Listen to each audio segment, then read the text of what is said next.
Audimas leidžia pažinti save ir savo kūną, galimybės, sustoti beprotybei, sustoti, kai mes visi skubam.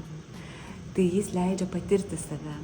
Kita vertus, jis atneša ir tokių perspektyvų, galimybių mokytis, kad mes galim išmokti daryti tvariai, negreitai, neproduktyviai, kaip visi iš mūsų tikisi, bet tvariai ir kokybiškai.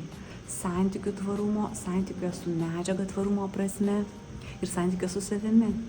Mano pirmas audimo mokytojas buvo Vladas Deškevičius, kuris išmokė ne tik pačių technologijų, bet tokio mąstymo audimu, mąstymo per audimą.